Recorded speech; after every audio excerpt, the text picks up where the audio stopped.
Il est déjà venu chez nous au mois de septembre il y a 2 ans et il reviendra au mois de novembre pour la conférence sur le reconditionnement des chevaux.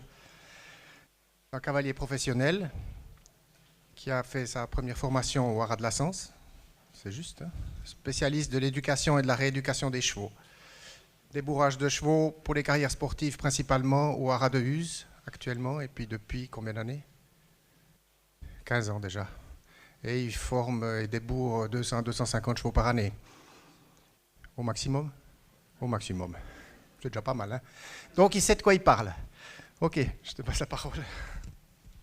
Bonjour à tous. Merci déjà de m'avoir invité. Moi je suis ni vétérinaire, ni scientifique. Je vais essayer de rester le plus pratique possible. Tous les chevaux que vous voyez sur l'image, c'est des chevaux que j'ai travaillés, qui ont fait pour certains des belles échéances. J'ai eu la chance de les avoir dans les mains, pas parce que c'est moi qui ai fait qu'ils soient là, mais parce que la génétique, parce que tout ça fait qu'il y en a qui arrivent à ce niveau-là. Mais c'est 1% hein, de la population des chevaux sportifs, enfin en tout cas pour ce qui est des 3 disciplines olympiques. Je connais beaucoup moins la partie des courses, que ce soit du plat ou du trot, mais plus donc sur le dressage et CSO, et un petit peu en complet, notamment celle du milieu, là c'est un cheval de rééducation pour moi, hein, qui voulait plus faire grand chose et qui a fini par faire des belles échéances. Mais voilà, ce que je vais essayer de m'attarder à faire aujourd'hui, c'est d'essayer d'évincer en fait tous les paramètres qui pourraient atteindre le bien-être du cheval avant que ce soit le cas. Parce que pour répondre à la question de la journée de la conférence aujourd'hui, auquel je n'ai pas de réponse, je pense que la gestion de faire mieux, ou l'intention de faire mieux, serait déjà une grande avancée, et la route va être longue. Alors c'est sûr qu'avec les données scientifiques qu'on arrive à récolter maintenant et qui sont de plus en plus nombreuses, on ne peut pas ignorer, comme l'étude précédente, enfin la présentation précédente nous l'a montré, qu'on commence à avoir plein de paramètres pour les mesurer. Une phrase qui reste toujours en introduction de mes présentations, parce qu'elle est toujours valable, elle date de 1850, Baucher, qui n'a pas œuvré tout le temps pour le bien-être du cheval, hein, mais qui avait quand même cette phrase en ligne de mire et qui reste, à mon sens, et en tout cas par expérience, la principale cause, c'est la cause physique. Ensuite, effectivement, la non-éducation du cavalier, souvent, et la non-connaissance, maintenant, de la nature du cheval, qui commence à être normalement démocratisée et qui, c'est dommage, l'est pas assez, en tout cas dans le milieu professionnel. Alors je vais passer rapidement sur ce qui a déjà été abordé, parce que je ne le ferai pas mieux qu'elle, sur la présentation précédente. Mais on va commencer par le début, c'est-à-dire par l'élevage. Je vais essayer de séparer ce qui est inséparable, c'est-à-dire les conditions physiques et les conditions mentales du cheval. Et à la fin, effectivement, les deux doivent être logiques. Mais il y a quand même certaines prédispositions aux chevaux pour arriver à ce niveau-là d'épreuve. Sachant qu'un cheval de sport, il faut quand même bien savoir, enfin tout le monde le sait plus ou moins, mais c'est à peu près 10 ans de travail pour arriver à ce niveau-là. Donc là où on n'est pas du tout pareil au niveau des courses. Et du coup, c'est multifactoriel. Donc on va essayer d'aborder ça le plus brièvement possible, parce qu'en 45 minutes, ça va être court. Donc je ne vais pas trop rentrer dans la technique. S'il y a des questions après pour le plus technique, je serai là pour y répondre, il n'y a pas de problème. Donc les conditions de bien-être à l'élevage, la présentation d'avant nous l'a montré. Donc sur l'alimentation, je ne vais pas revenir sur tout ça, mais on peut avoir des fibres à disposition facilement toute la journée. Je ne comprends pas pourquoi ce n'est pas le cas. Le foin, c'est à volonté, et je ne pense pas qu'il y ait de débat à ça. En tout cas, pour moi, il ne doit pas y en avoir. L'absence de contraintes physiques, bon, on en a parlé, hein. Pareil, ça va ensemble, l'absence de blessures et de maladies. Même s'il y en a quand même, en tout cas pour ce qui est médical, qui sont plus difficiles à voir. En général, l'éleveur quand même qui surveille ses chevaux, il le voit assez vite. Là, je suis encore dans le système d'élevage, hein, donc on parle des chevaux qui sont élevés de préférence en troupeau, donc qui ont des contacts sociaux et qui sont dans des herbages. D'où cette lignée-là, c'est-à-dire que liberté d'expression du comportement, globalement, c'est les contacts sociaux. Et ça, par contre, je l'ai vu par expérience, que couper un cheval de ses contacts sociaux amène effectivement éventuellement à des stéréotypies, voire même de l'automutilation, et notamment pour les entiers, ce qui est plus difficile, c'est souvent le cas. Et l'absence de situation de peur et de détresse. Alors, quand un cheval est dans un environnement connu et qui change peu, ce qui est facile à mettre en œuvre pour l'éleveur, hein, c'est-à-dire une pâture au milieu, enfin pas avec le chemin de fer à côté, même si le cheval peut très bien s'habituer au chemin de fer, mais qui va développer des réactions de peur et de fuite, en tout cas sur les premiers passages du train, et à la fin il décollera même plus la tête de l'herbe, mais effectivement ça va amener un stress à un moment, et ça le train c'est un exemple, mais il peut y en avoir beaucoup d'autres. Alors la sélection génétique est un facteur très important dans la sélection du cheval de sport, et je pense dans la sélection de tous les chevaux qu'on a à l'heure actuelle. Le cheval que vous voyez en haut à gauche, c'est Furioso 2. Je crois, je ne suis pas sûr, mais c'est 1968. Et il est issu de pur sang. Et à droite, vous avez un jeune 3 ans de dressage. Donc vous voyez qu'en une cinquantaine d'années, on est passé presque d'un cheval de trait à un cheval moderne de sport. Donc pourquoi je montre ça? Parce que les chevaux de gauche ne se montent pas de la même façon que les chevaux de droite, n'ont pas les mêmes pathologies et n'ont pas la même locomotion. Et par contre, ça reste des chevaux, donc ils ont les mêmes besoins. Donc l'évolution a été rapide, elle l'est encore vraiment, hein, et c'est de plus en plus rapide, je pense que c'est presque exponentiel.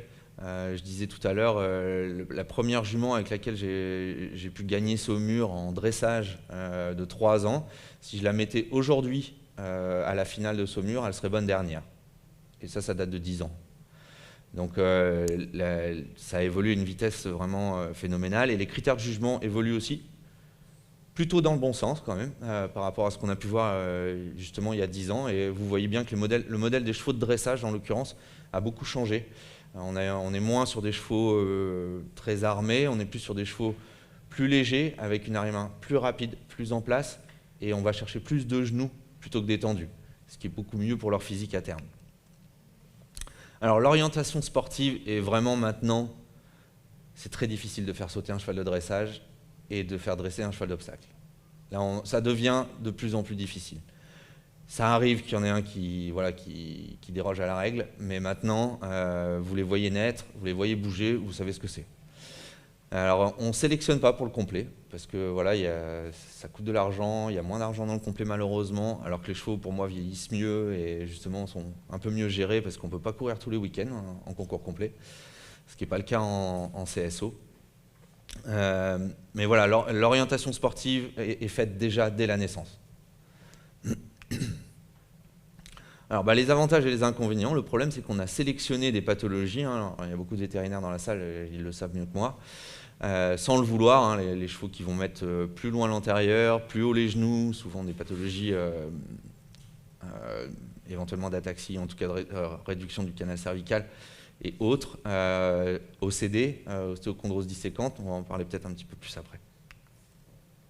Alors voilà, les choses basiques quand on commence à regarder un cheval qui naît, enfin un foal, c'est est-ce qu'il est déjà fait pour faire du sport? Donc dans son modèle, est-ce qu'il est orienté correctement? Est-ce qu'il a une arrière-main bien faite? Est-ce qu'il peut porter le cavalier? Et est-ce qu'il va être apte à faire le sport pour lequel il est prédestiné? Alors on peut intervenir foal, et ça se fait très bien foal d'ailleurs, notamment justement en maréchalerie, pour justement corriger les éventuels défauts d'aplomb.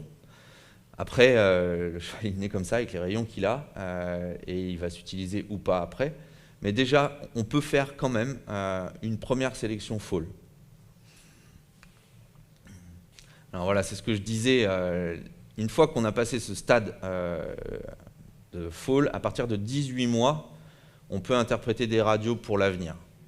On peut le faire avant, hein, parce que l'épiphysite, par exemple, sur les chevaux de course, si elle est très développée, va être rédhibitoire.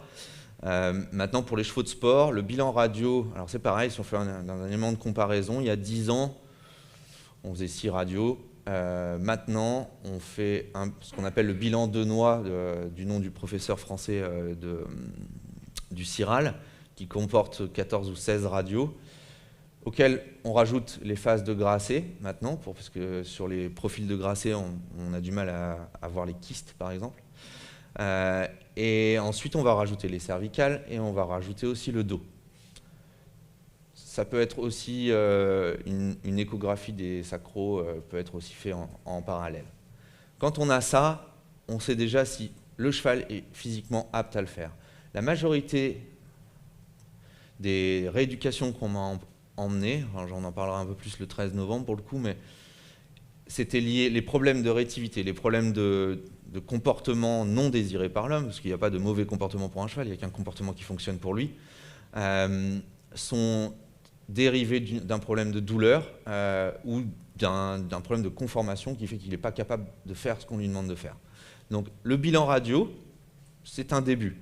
Mais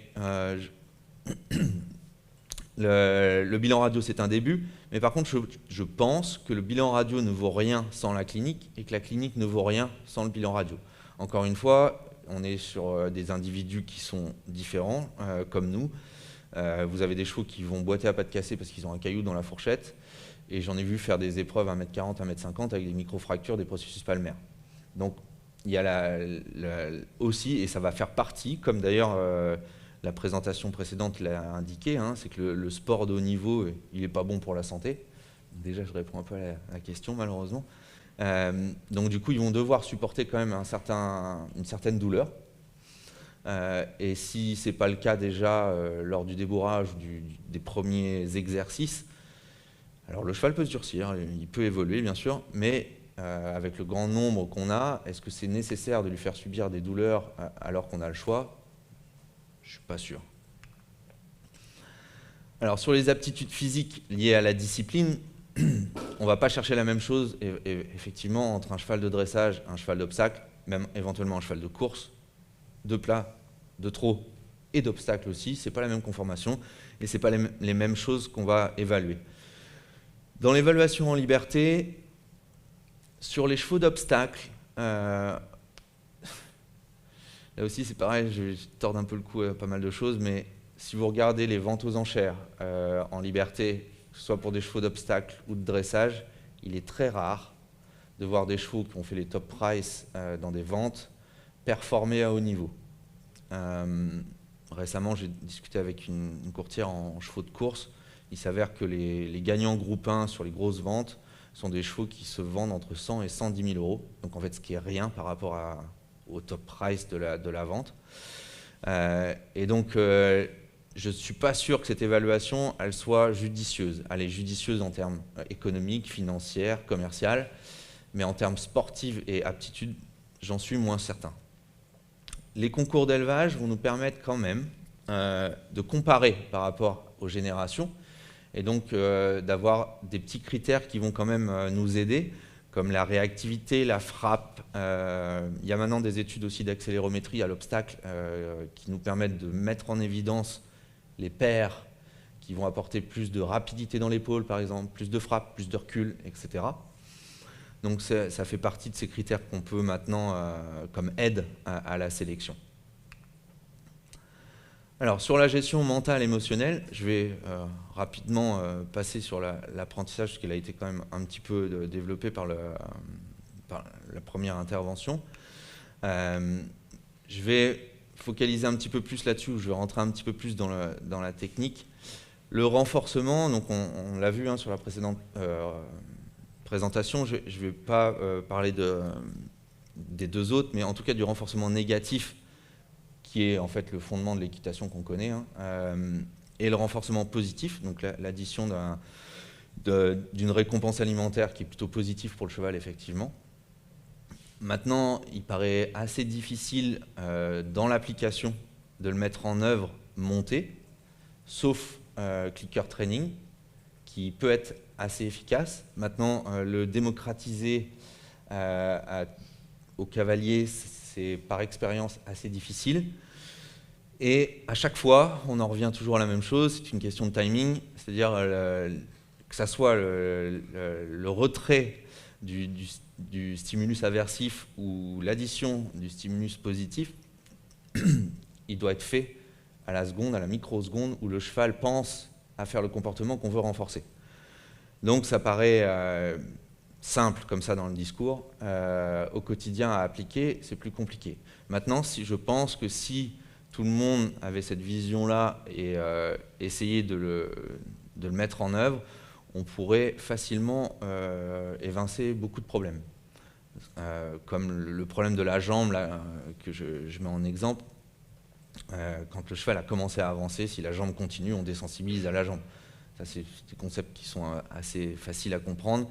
Pareil, quand un cheval commence à explorer le pont d'un camion, mes collègues l'ont dit tout à l'heure, si on est là en train de le fouetter pour qu'il avance, il n'a pas eu le temps d'explorer et il est déjà en train de le faire. Donc, mais voilà, ça c'est des notions qui sont malheureusement pas encore assez démocratisées.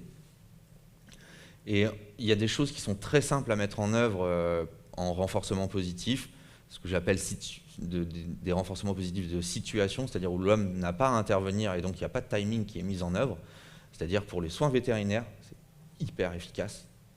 Pour l'embarquement, très efficace. Pour les lieux potentiellement effrayants pour le cheval, c'est-à-dire la première fois dans la douche, la première fois dans une stalle de pansage un peu étroite. En gynécologie, parce qu'on a beaucoup de naissances au haras et on a des gens qui viennent emmener leurs chevaux pour être inséminés, faire de la ponction d'ovocytes, parce que maintenant on en est là, mais c'est un autre sujet, qui n'ont pas été du tout éduqués pour rentrer dans une barre gynéco, et on me demande de régler les problèmes qui ont été faits après. Alors que si on donnait systématiquement à manger dans une barre gynéco, ça serait beaucoup plus simple à vivre pour un cheval. Voilà, c'est des choses là où le timing n'est pas en œuvre, où on n'a pas besoin d'un timing, parce que finalement le timing c'est quoi? C'est ce qu'on appelle le tact équestre, c'est quand le cavalier est capable d'anticiper le mouvement suivant et d'arrêter la demande du mouvement suivant. Donc ça c'est pour moi la base en tout cas de mon travail et qui fait grandement partie du bien-être du cheval dans son travail, parce que s'il comprend la demande et s'il sait comment, alors là je rejoins la présentation précédente, s'en débarrasser, parce que finalement c'est un peu ça, hein, la jambe elle n'est pas agréable. Il sait que quand il avance, la jambe disparaît, il va le faire assez facilement. Il y a un autre paramètre qui va rentrer en ligne de compte, qui est à mon sens pas assez documenté, je vais en parler un petit peu, c'est après l'effort qu'il est nécessaire de fournir avec cette jambe. Est-ce qu'ils ne sont pas en mesure finalement d'accepter beaucoup plus de jambes par rapport à l'effort qu'ils doivent fournir pour le retrait de cette jambe? Donc la mise à l'effort, c'est une étape un petit peu supérieure à ça. Alors, ça c'est juste aussi ce qui nous permet finalement d'utiliser le cheval, c'est sa sensibilité, hein, comme on l'a vu juste avant. Et aussi parce que, comme elles l'ont dit avant, le cheval, sa première réponse, c'est la fuite. S'il ne peut pas fuir, il va éventuellement se défendre. Et s'il ne se défend pas, il va se mettre ce qu'on appelle en freezing, c'est-à-dire il va s'immobiliser et ne plus répondre à quoi que ce soit. Donc on ne veut pas y aller. L'inhibition, c'est encore pire. Enfin, pour moi, en fait, c'est le cas où le cheval ne répond plus à rien et est complètement inerte vis-à-vis des demandes et de tout stimuli. Et ça, la fuite, tant qu'il est dans une fuite, il n'y a pas de fuite mesurée puisqu'il va bouger plus ou moins vite ses pieds. On peut encore travailler ou lui inculquer le fait qu'avant de fuir, il peut éventuellement s'arrêter ou quand il s'arrête, ce qui est potentiellement effrayant va s'arrêter. Mais c'est un peu lui mentir, mais c'est un peu ce que je fais tous les jours. Je lui dis souvent, tu vois, si tu fais ça, ça va s'arrêter. Mais non, en fait, ça va continuer, et longtemps en plus dans sa vie.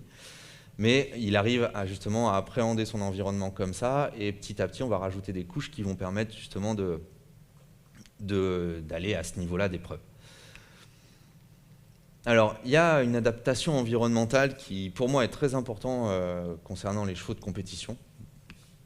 Il y a l'environnement direct. Alors, ce que j'appelle l'environnement direct, c'est son environnement quotidien, c'est-à-dire le box, ou son écurie, ou sa pâture, peu importe, qui ne change jamais. Ce qui ne change jamais pour le cheval est plutôt rassurant. Alors, comme je vous disais en introduction, hein, moi, c'est plus de l'empirisme, hein, c'est avec le nombre de chevaux. Alors, j'ai j'ai des collègues vétos, des collègues scientifiques qui me donnent des infos et que j'essaye de les transcrire à ce que je vis. Mais voilà, mes termes vont peut-être pas forcément aller dans un sens ni vétérinaire ni scientifique, mais voilà ce que j'observe. Tout ce qu'on répète systématiquement dans la journée n'est pas effrayant pour le cheval. Une fois qu'il s'y est fait, une fois qu'il a, à moins que ce soit aversif pour lui, hein, comme une piqûre tous les jours, ça va forcément plus se dégrader que s'améliorer. Mais globalement, par exemple, si je prends un exemple tout simple, c'est le marcheur, qui a priori n'est pas forcément un outil de bien-être pour le cheval. Au bout de, je vais dire, allez, 4 sessions d'un cheval naïf, hein, je ne vais pas dire qu'il aime aller au marcheur, mais il ne présente aucune défense pour y aller. J'ai eu une expérience assez particulière sur cet outil-là, et je crois que je vais en parler après, mais un cheval qu'on m'avait appelé pour régler les problèmes de comportement de ce cheval, et un matin, quand je suis arrivé, l'écurie était sans dessus-dessous, il était sorti de son box, et il avait le choix entre des pâtures, il avait le choix entre des chevaux qui étaient dans des herbages, la grainerie avec le grain, l'accès au foin. On l'a cherché pendant 1 heure et en passant devant le marcheur, j'ai vu la paroi avancer et il était dans le marcheur. Je me suis dit, c'est pas possible qu'il avait ce choix-là. Alors effectivement, ça peut être du conditionnement, comme ça l'est quand on me dit que le cheval aime concourir. Il est tellement conditionné pour le faire qu'il le fait bien. Mais je me suis dit, il était en totale liberté de nuit, avec la possibilité d'aller avec d'autres congénères, etc. Il a choisi le marcheur, donc ça ne devait pas être si négatif que ça pour lui. Et du coup, c'est un outil que j'aime bien utiliser moi avec les jeunes chevaux, parce que ça leur fait une routine, ça leur donne du fond, ça les aide musculairement. En plus, c'est un ovale, que j'ai la chance d'avoir un ovale, donc ils ont une belle ligne droite, et en plus, il est ouvert, donc ils voient la forêt d'un côté et leurs collègues de l'autre. Donc, c'est plutôt positif. Alors ensuite, tout ce qu'il y a dans l'environnement, il y a des effets de soudaineté. Et l'effet de soudaineté, il est quasi quotidien dans un environnement même direct, c'est-à-dire qu'ils connaissent. C'est-à-dire, vous avez le livreur qui va arriver, vous avez dans la cour de l'écurie, vous avez un cheval je sais pas, un animal qui va courir, un chien, peu importe, quelque chose qui qui peut pas prévoir. Et ça, les chevaux réagissent à ça différemment. Il y en a qui vont vraiment sauter au plafond, façon de parler, systématiquement, et d'autres qui vont juste tendre l'encolure. Si dans leur environnement, ils ont déjà des comportements, on va dire presque extrêmes sur ces faits-là, il est fort possible, je dis bien fort possible parce que parfois ce n'est pas le cas, qu'en concours, ça soit encore plus difficile pour eux d'accepter tout ce qu'ils ne connaissent pas. Je vais vous expliquer pourquoi après. La situation de concours, elle est nouvelle. Et souvent, c'est plus perturbant pour un cheval d'avoir une planche cassée dans son manège que d'avoir des drapeaux autour d'une carrière de concours.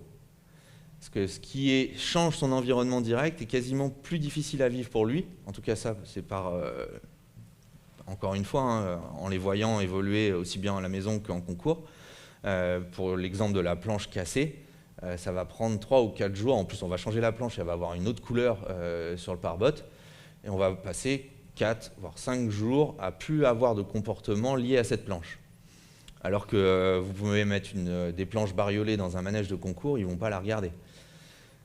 Et même des choses qui sont vraiment potentiellement effrayantes, hein, comme tous les drapeaux, etc. Mais là, à ce moment-là, il y a quand même un autre facteur qui va rentrer un petit peu plus en ligne de compte, c'est le cavalier, et l'apprentissage des aides et l'importance des aides par rapport à l'environnement. On va y venir un petit peu plus après. La réactivité, c'est une chose qu'on demande aux chevaux de sport continuellement. Plus ils vont être actifs, plus ils vont être performants. Il me semble qu'il y a quelques études scientifiques qui prouvent que les chevaux les plus peureux sont malheureusement les plus performants. Alors malheureusement ou pas, parce que c'est ce qui permet de les sauver en compétition aussi. Mais il y a des chevaux qui vont être perméables à leur environnement, donc qui vont être absorbés par leur environnement. Des chevaux qui vont être plutôt perméables aux cavaliers et à leur environnement plus proche. Alors c'est effectivement lié à leur apprentissage et leur conditionnement. Très difficile de savoir à quel degré, mais en tout cas, ce qui est sûr, c'est que quand ils sont sur un événement extérieur ou dans un environnement de concours, on a plutôt intérêt à ce qu'il s'en remette au cavalier plutôt qu'à ce qui se passe autour. Surtout si on veut qu'ils soient concentrés. Et la pression qu'on est obligé de mettre sur eux pour que ce soit le cas est très changeante par rapport à chaque individu. Plus on va mettre de pression, moins le cheval va être performant. Plus il va se freiner, moins on va pouvoir le laisser libre de ses mouvements, et encore une fois, moins il sera performant. Et ça, c'est quelque chose que vous ne pouvez pas voir forcément à la maison. C'est pour ça qu'un cheval qui travaille très bien à la maison n'est pas forcément performant à la maison. Et il y a des chevaux qui vont être très distraits à la maison et qui seront très focus en compétition. Alors la motivation, ça c'est une chose qui est très difficile à évaluer quand on demande à un cavalier comment tu motives ton cheval. Souvent j'ai du mal à avoir une réponse. La routine, comme je disais, finalement est assez motivante pour le cheval parce qu'il sait ce qui va se passer, c'est prévisible, donc c'est moins anxiogène. Tout ce qui est variation va être bénéfique dans son apprentissage, mais va forcément, parfois, déclencher des comportements auxquels le cavalier ne s'attend pas. Et si ce comportement-là n'est pas corrigé tout de suite ou ne va pas être, même pas, des fois on n'a pas besoin de le corriger, mais s'il ne le reproduit pas X fois, tout va bien se passer. Si par contre il le reproduit, alors le nombre, difficile à évaluer, mais il y a de grandes chances que ça soit une gêne après pour le cavalier dans une épreuve sportive. Mais souvent, ils ne vont pas le voir en fait. Ils ne vont pas être conscients que ce comportement-là va se dégrader au fur et à mesure, dès le moment où l'environnement va être encore plus riche et où le cheval va avoir du mal justement à se concentrer et donc trouver une motivation pour le faire. Alors, les outils, on en a parlé un petit peu, dont on dispose. Il y a le renforcement positif pour moi, en tout cas sur tous les tests que j'ai pu faire, amène une motivation que le renforcement négatif n'est pas du tout capable d'emmener. Maintenant, l'appliquer encore une fois au quotidien du cavalier et notamment sur des épreuves, j'ai pour l'instant pas trouvé la solution. Alors j'avais pensé quand même à une pompe doseuse qu'on pouvait actionner avec les rênes, mais encore une fois, ce type de... Alors ça aurait été intéressant pour la science, mais très difficile à mettre en œuvre ou dire au cavalier prenez une pompe doseuse avec de la compote, ça va très bien se passer. J'y crois pas trop et voilà, c'est utopique de penser que ça fonctionne pour le cavalier. Mais ça fonctionnerait très bien pour le cheval, je pense. Alors le clicker training le clicker est une autre solution qui fonctionne très bien, mais c'est pareil, il y a tout à mettre en œuvre avant pour que ça soit efficace. Et en termes de travail qu'il faut faire pour ça, si vous dites à un cavalier, voilà, il faut que tu entraînes ton cheval au clicker training, il va vous dire, oui, mais pendant ce temps, je ne suis pas en train de l'entraîner à sauter des barres ou à améliorer mon appuyé. Donc, il faudrait presque, je pense que les grooms seraient vraiment les gens à former pour ça. Et je n'ai pas trop le temps de le faire, mais parce que je préfère faire des chevaux que des gens, mais je pense que ça serait vraiment très intéressant de former les grooms à ce type de technique-là, parce que c'est eux qui sont le plus proches, c'est eux qui sont, pour moi, le plus positif vis-à-vis du cheval, c'est eux qui sont à la sortie de piste, c'est eux qui nourrissent, c'est eux qui font le grooming, enfin le pansage, qui, si c'est bien fait, est plutôt agréable pour le cheval. Alors que le cavalier, en termes de positivisme, est plus lié au travail, donc forcément, parfois, comme on l'a dit, à la douleur. Donc il a pas forcément le cheval n'est pas forcément positif vis-à-vis du cavalier, pas tout le temps en tout cas, alors que chez le groom, c'est quand même plus simple. Alors l'attention, tout ça est très très lié. Si le cheval est focus sur son objectif, c'est quand même plus simple. Alors, c'est beaucoup plus simple pour un cheval d'être focus sur quelque chose qui est concret, c'est-à-dire une barre, des fanions, qu'un mouvement ou une extension de trot ou un piafé, etc. C'est beaucoup plus simple de le conditionner à sauter une barre, sachant qu'en plus, sur une barre, au-dessus de l'obstacle, en général, si tout va bien, il n'y a pas de pression. C'est-à-dire que le cavalier est juste là au plané. Donc il y a quand même un laps de temps où on ne met pas de pression sur le cheval pendant qu'il est en train d'accomplir son effort. Alors qu'en dressage, c'est beaucoup plus difficile parce que l'action des aides est quasi permanente. Donc, on est obligé de renforcer les aides. Le renforcement des aides et donc l'augmentation de la pression, ce que je disais tout à l'heure, qui va en découdre, va forcément amener des contractions. Et donc, va être contre-performant, aussi bien sportivement et aussi pour le bien-être du cheval, parce que toute contracture va peut-être amener à terme d'autres pathologies locomotrices et d'autres compensations qui, à terme, pourront amener d'autres problèmes. Et en plus d'être confronté à des événements qui ne sont pas habituels pour le cheval, va forcer le cavalier à justement mettre plus de pression, à renforcer ses aides et à essayer de justement focaliser son cheval sur la tâche à accomplir. C'est beaucoup plus... Une fois que le cheval a...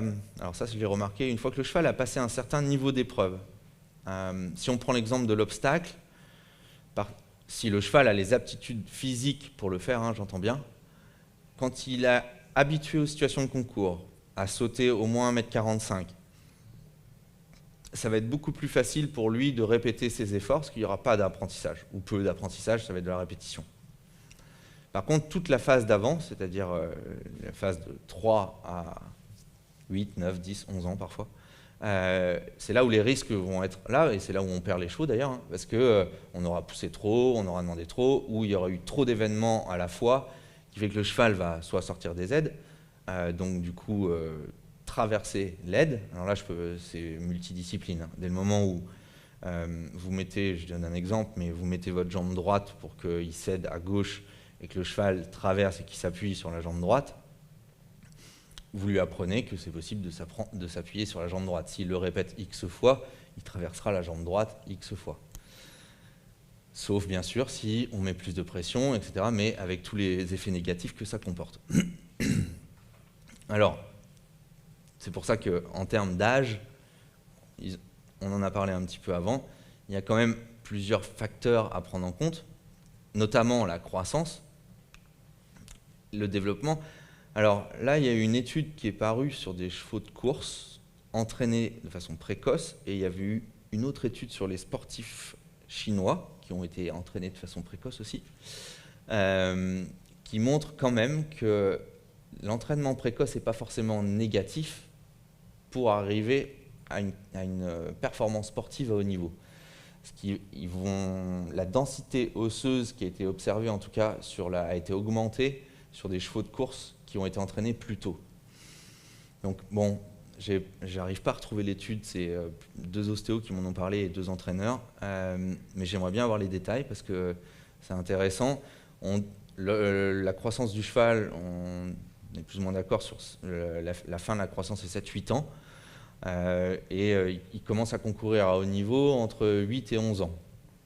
Mais bon, le Grand Prix des 7 ans en CSO, c'est déjà quand même 1,40 m, enfin c'est des efforts qui sont quand même considérables. Et c'est pareil, à 7 ans en dressage, il commence à courir des grands prix qui durent parfois entre 8 et 10 minutes d'efforts intenses. Et en concours complet, je ne sais pas si vous avez déjà vu les championnats du monde de concours complet des 6 et 7 ans, ils s'envoient des beaux obstacles et c'est quand même assez long. Donc l'effet de la croissance sur le développement, il est quand même lié à chaque individu également. Et en fonction du bilan radio et de tout ce qu'on a pu voir, et notamment des points d'arthrose qu'on peut avoir en arthrose juvénile chez des jeunes chevaux, il est bien de vérifier ça, et du développement aussi de l'arthrose en fonction et des efforts et de ce qui va se passer à l'intérieur du cheval, entre guillemets. Il y a aussi un effet, effectivement, et ça, moi, je le vois plus sur le cheval de 3 à voire 5 ans, un effet d'équilibre et de proprioception, c'est-à-dire connaissance de son corps. Vous avez des chevaux, on me demande parfois de préparer des chevaux pour les concours d'étalons, donc c'est entre 2 et 3 ans, voire 4 ans. Et je dis souvent aux propriétaires, je vais préparer le cheval, mais si je vois que 2 semaines avant la date, l'échéance, comme la présentation d'avant on dit, on ne peut pas savoir si à la date exacte, le cheval sera dans le bon équilibre, s'il sera dans des bonnes conditions. Et sur les 2 ans, ça fait ça, ça fait ça, ça fait ça. Et on n'est jamais sûr d'avoir le cheval au bon moment pour ce type de concours-là. Donc, c'est pas négatif. Par contre, c'est à prendre en compte. Et la proprioception, c'est pareil. Je rencontre des chevaux qui sont très à l'aise avec leur corps, qui vont pouvoir être très agiles, notamment sur les barres. Ça se voit plus sur les barres, hein, que ce soit même si on fait des petits cavaletti, même sur des chevaux de dressage.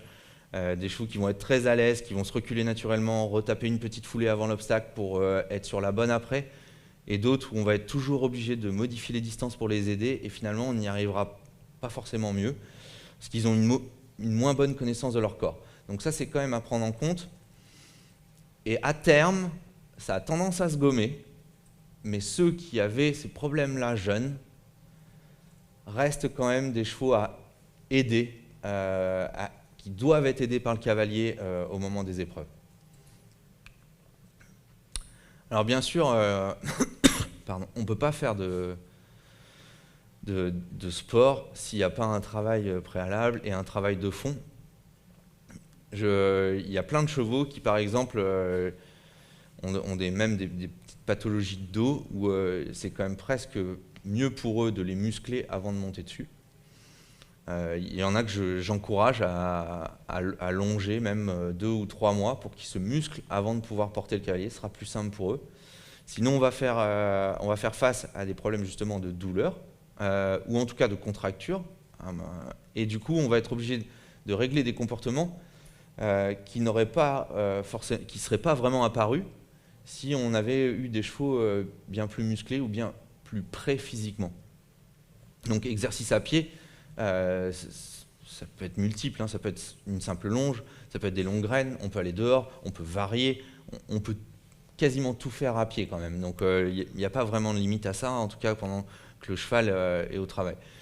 Et l'extérieur, pour moi en tout cas, est nécessaire parce que ça permet de faire de la ligne droite et que le cheval a plus de facilité à être dans son axe longitudinal, à se développer correctement. Si on n'est pas trop strict sur ses inflexions naturelles, j'ai beaucoup de problèmes de rétivité sur des chevaux de dressage parce que les cavaliers sont tellement précis sur la rectitude qu'ils commencent à corriger le cheval quand le membre quitte le sol. Et donc le cheval ne voit pas où il peut aller, où il peut avancer. Donc il faut arriver à... Et c'est tellement inné chez ces cavaliers-là qu'ils n'en sont même pas conscients. Ce que j'admire, hein, parce que moi je ne suis pas capable de faire ça. Mais du coup, le cheval, il est toujours bloqué, parce que dès le moment où il veut avancer, on va corriger le mouvement. Et donc il faut arriver à accepter qu'il soit infléchi un petit peu plus à droite qu'à gauche, et progressivement, avec le travail, la musculation, le mettre de plus en plus dans la rectitude. Mais en tout cas, le travail d'extérieur permet d'améliorer le travail de fond, d'exposer sans surexposer le cheval à un environnement qui est acceptable et donc du coup à le préparer pour la suite. Et c'est quand même plus sympa, je trouve moi en tout cas, pour le cavalier d'aller dehors et de pouvoir marcher en nature, trotter, galoper et quand même travailler. Après, il y a des outils mécaniques. Je vous ai parlé du marcheur, mais il y a aussi le tapis roulant, qui est un peu rébarbatif et qui est difficile à rééduquer quand des chevaux se sont fait peur avec le tapis. Plus difficile en tout cas que le marcheur. Et il y a l'aqua-trainer maintenant qui est de plus en plus utilisé et qui franchement fait des miracles, notamment sur des pathologies, mais aussi pour la musculation. Et je pense que c'est un peu dommage quand on a les prétentions de préparer des chevaux de haut niveau de s'en passer. Parce que ça peut être en plus un plus dans la journée du cheval. C'est-à-dire que quand on parle d'un budget de temps dans un cheval qui est au box, s'il va au paddock, qu'il est travaillé, qu'il va au marcheur, qu'il va sur le tapis ou dans l'aqua-trainer, que le groom passe du temps à nettoyer à chaque fois le cheval, donc à le groomer, forcément ça fait déjà 5-6 sorties par jour, donc il passe moins de temps au box. Donc tout ça c'est plutôt positif. Alors voilà un petit peu je veux dire moi sur la chose qui me pose le plus de problèmes et où je suis un petit peu... j'ai du mal à faire passer ça au cavalier. La mise à l'effort, elle est multiple. Il y a quand même des contraintes psychologiques d'un jeune cheval. Quand on commence à le monter, il doit d'abord quitter ses congénères, même si c'est une écurie fermée, il a quand même son lieu de vie et il a plutôt tendance à vouloir y revenir qu'à apprendre des nouvelles choses et à exposer à de nouvelles choses. Donc déjà, c'est difficile pour lui. Ensuite, il y a la contrainte physique. Alors au début, c'est de l'apprentissage, donc c'est sur des choses qui vont durer peu de temps, sur des séances qui vont être courtes. C'est plus mental, des chevaux qui sont très fatigués, enfin que je vois qui se couchent. Alors j'ai la chance, encore une fois, d'avoir une écurie qui est vraiment très bien pour les chevaux, c'est-à-dire c'est des box qui sont ouverts sur des petits paddocks. Donc elles font, j'ai 9 mètres dehors, 4 mètres dedans. Le cheval, il y a 40 box. Et les chevaux, le premier cheval voit le dernier. Tout est ajouré, tout est ouvert. Ils ont la place pour se coucher. Et c'est vrai que je les vois souvent coucher. Donc pour moi, c'est un signe quand même où le cheval est quand même plutôt bien. Mais c'est aussi un signe sur des 3 ans que le travail est éprouvant. Il ne faut pas se cacher. Mais la contrainte physique, si on la met progressivement, même en l'amenant progressivement, forcément le cheval il va avoir des contractures. Comme nous, quand on fait un sport qu'on n'a jamais pratiqué, le lendemain, vous allez avoir... Je n'ai pas de timing horaire. D'accord. Vous allez avoir forcément des contractures et donc forcément vous allez avoir à travailler sur ces douleurs-là si vous voulez refaire le même sport. D'où les douleurs. Donc il va falloir qu'ils travaillent un petit peu sur ces douleurs. Les chevaux qui vont, alors toute proportion gardée bien sûr, faut pas insister, mais pour moi c'est déjà un apprentissage d'apprendre au cheval tout de suite, en tout cas le plus rapidement possible, qu'il va falloir travailler avec ses contractures et qu'il va falloir qu'il accepte un petit peu de douleur, un petit peu, pour qu'il puisse un jour faire plus. Si des chevaux commencent à être rétifs sur la répétition 2 ou 3 fois de 4 km de trot et de galop, il y a peu de chances qu'ils arrivent à faire ce type d'épreuve-là.